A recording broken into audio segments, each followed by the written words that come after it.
మాకు ఈ అవకాశాన్ని ఇచ్చిన గౌరవనీయులైన సభాపతి గారికి కృతజ్ఞతలు తెలియజేసుకుంటాం. గౌరవ ముఖ్యమంత్రి గారికి కూడా నమస్కారాలు తెలియజేసుకుంటాం. జిఎస్టీ సంస్కరణ మీదుగా ఆంధ్రప్రదేశ్ శాసనసభలో జరుగుతున్న ఈ చర్చలో భాగంగా ఈ దేశంలోని ప్రతి పౌరునికి ప్రత్యక్షంగాను పరోక్షంగాను లబ్ధి కలిగించే ఒక చారిత్రాత్మకమైన దిశానిర్దేశకమైన అంశంపై నేను ప్రకటన చేస్తాను. అధ్యక్ష, గౌరవ ముఖ్యమంత్రి శ్రీ నారా చంద్రబాబు నాయుడు గారి సూచనల మేరకు ఈ సమిష్టి నిర్ణయానికి మన రాష్ట్రం ఒక నిర్మాణాత్మక సహకారం అందించింది. ఇటీవల కాలంలో జిఎస్టీ పన్నుల విధానంలో చోటు చేసుకున్న అతిపెద్ద సంస్కరణలలో ఒకదానికి రాష్ట్ర ప్రతినిధిగా బాధ్యత వహించడం నాకు చాలా గర్వకారణంగా ఉంది.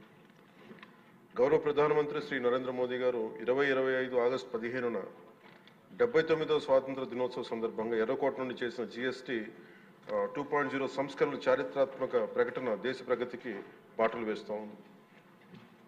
ఈ సంస్కరణలను ముందుండి నడిపిన గౌరవ కేంద్ర ఆర్థిక మంత్రి శ్రీమతి నిర్మలా సీతారామన్ గారి కృషి ప్రత్యేకంగా అభినందనీయం. జిఎస్టీ మండలి 56వ సమావేశంలో వాటిని ఆమోదించింది.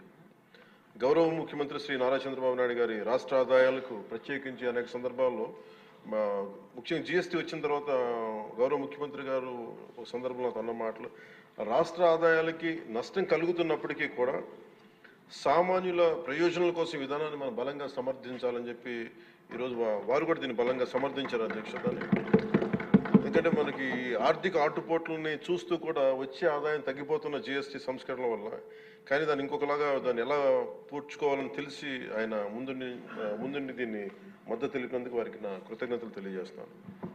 ఈ చారిత్రాత్మక సంస్కరణలకు మద్దతు తెలిపిన తొలి రాష్ట్రంగా నిలిచింది నారా చంద్రబాబు నాయుడు గారి నాయకత్వంలోని ఆంధ్రప్రదేశ్ ప్రభుత్వం.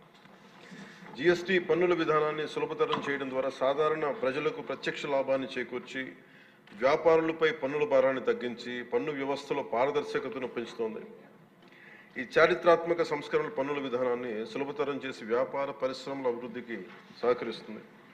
ప్రజల పొదుపును పెంచి కొనుగోలు శక్తిని పెంపొందించడానికి, కొత్త పెట్టుబడులను ఆకర్షించి దేశాన్ని స్థిరమైన వృద్ధి మార్గంలో నిలపడానికి దోహదపడుతుంది. జిఎస్టీ రేట్ల సరళీకరణ ద్వారా ప్రజలు అధికంగా ఉపయోగించే వస్తువులు సేవలకు డిమాండ్ పెంచి ఉత్పత్తిని విస్తరించి కొత్త పెట్టుబడులను ప్రోత్సహిస్తుంది. తద్వారా ఆర్థిక వృద్ధికి దారితీస్తుంది. నిజంగా ప్రజలకి ఆర్థిక వ్యవస్థకి చాలా లాభదాయకమైన సంస్కరణ. రంగాల వారీగా చూసుకుంటే ముఖ్యంగా రైతుల కోసం ట్రాక్టర్లు, వ్యవసాయ యంత్రాలు, పరికరాలు మరియు ఇన్పుట్స్ పై పన్నులు తగ్గించడం వల్ల సాగు వ్యవసాయ వ్యయాన్ని తగ్గించి ఉత్పాదకను పెంచుతాయి. తద్వారా గ్రామీణ ప్రాంత ప్రజల ఆదాయాలు పెరుగుతాయి. ఆధునిక సాంకేతిక పరికరాల వినియోగం ప్రోత్సహించడం ద్వారా వ్యవసాయ వృద్ధి మరింత బలపడుతుంది. తక్కువ ఆదాయ కుటుంబాల కోసం పాలు కానీ, పెరుగు కానీ, పన్నీర్ లాంటి నిత్యావసర వస్తువులపై పన్ను 5% నుండి 0% తగ్గించడం ద్వారా రోజువారీ వ్యయాన్ని తగ్గిస్తూ ఉంది.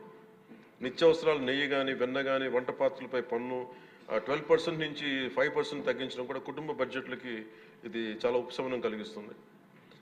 అలాగే ప్రతి కుటుంబం కోసం ఉండే సబ్బులు కానీ, షాంపూలు కానీ, టూత్పేస్ట్ వంటి వ్యక్తిగత సంరక్షణ ఉత్పత్తులపై పన్ను 18% నుంచి 18% నుండి 5% పరిమితం చేయడం ద్వారా వాటి ధరలు చాలా గణనీయంగా తగ్గుతాయి. తద్వారా ఆరోగ్యం, వ్యక్తిగత పరిశుభ్రత మెరుగుదల కనపడుతుంది. మధ్యతరగతి కుటుంబాల కోసం కార్లు, ఫ్రిడ్జ్లు, టీవీలు, ఎయిర్ కండిషనర్లపై పన్ను 28% నుంచి 18% తగ్గించడం ద్వారా వాటి ధరలు అందుబాటులోకి వచ్చి ప్రజల జీవన ప్రమాణాలు మెరుగుపడతాయి. అలాగే గృహ నిర్మాణానికి సంబంధించి సిమెంట్ పన్నుపై కూడా 28% నుంచి 18% తగ్గించడం ద్వారా గృహ నిర్మాణ వ్యయం తగ్గి సొంత ఇంటికల సాకారం అవుతోంది.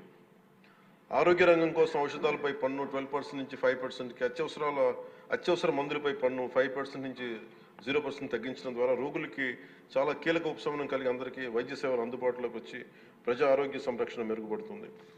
ముఖ్యంగా బీమా రంగంలో జీవిత ఆరోగ్య బీమాపై పన్నుని 0%కి తగ్గించడం ద్వారా మరిన్ని కుటుంబాలు బీమా పొంది వారి జీవన ప్రమాణాలు మెరుగుపడితే వాళ్ళకి ఒక భరోసా ఇస్తుంది. ముఖ్యంగా ఎంఎస్సీల కోసం వ్యాపార ఉత్పత్తులు, మధ్యవర్తిత్వ సేవలపై పన్ను సరళీకరణ ద్వారా ఖర్చులను తగ్గించి పోటీ వాతావరణాన్ని పెంచుతూ ఉంది. త్వరితగతిన వెంటనే రీఫండ్ ద్వారా వ్యాపారులకు సమయానికి డబ్బు అందుబాటులో ఉండే వ్యాపారం ఎగుమతులు, ఉపాధి అవకాశాలు పెరుగుతాయి. విద్యారంగం కోసం విద్యారంగానికి సంబంధించిన వస్తువులపై తక్కువ పన్నులు విద్యను మరింత అందుబాటులోకి తెస్తాయి. జీఎస్టీ 2.0తో భరోసా. ఈ సంస్కరణ ద్వారా ప్రజల చేతిలో ఉండే సంపద మరింత పెరిగి వస్తువుల వినియోగం పెరగడంతో పాటు నూతన పెట్టుబడులకు ప్రోత్సాహం లభిస్తుంది. తద్వారా ఆదాయ సేకరణ పెరుగుతోంది. వాణిజ్య పరిశ్రమలకి సంబంధించి జీఎస్టీ సంస్కరణ విజయవంతమైన అమలు సహకరించిన అన్ని వాణిజ్య సంస్థలు, వ్యాపార సంఘాలు, పరిశ్రమ సంఘాలకు ఆంధ్రప్రదేశ్ శాసనసభ హృదయపూర్వక కృతజ్ఞతలు తెలుపుతోంది. ప్రజలకు లబ్ధి చేరేలా చేసిన ఈ భాగస్వామ్యం సమగ్ర వృద్ధిలో సాధనలు కీలకం. ఈ అవగాహన కార్యక్రమం ముఖ్యంగా జీఎస్టీ సంస్కరణ లాభాలు ప్రతి కుటుంబానికి చేరుకోవడానికి ఇది ఒక కార్యక్రమం చేపట్టాలని అందరం కోరుకుంటా ఉన్నారు అధ్యక్ష.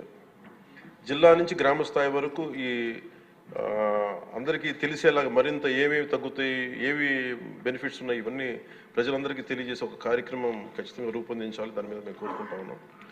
అలాగే ఈ రెవెన్యూ కానీ, కమర్షియల్ ట్యాక్స్, పంచాయతీ అధికారులు గ్రామ స్థాయిలో ప్రజలకు నేరుగా కలిసి వాళ్ళకి మమేకం వాళ్ళకి ఎలా లబ్ధి చేకూరుతుందో అది కూడా చెప్పగలగాలి. పరస్పర అవగాహనతో పాటు పలు మీడియా వేదికల ద్వారా విస్తృత ప్రచార కార్యక్రమాలు చేపట్టాల్సిన అవసరం ఉంది. ఈ కార్యక్రమం ప్రధాన లక్ష్యం ప్రతి కుటుంబం జీఎస్టీ సంస్కరణ గురించి తెలుసుకుని వాటిని లాభాలు పొందాలని మనస్ఫూర్తిగా కోరుకుంటూ ఆంధ్రప్రదేశ్ ప్రభుత్వం ఈ చారిత్రాత్మక మార్గదర్శక సంస్కరణలు ఆహ్వానిస్తూ ప్రజల ఆర్థికాభివృద్ధి కోసం వాటి విజయవంతమైన అమలుకు సంపూర్ణ మద్దతు ప్రకటిస్తుంది. థ్యాంక్ యూ అధ్యక్ష.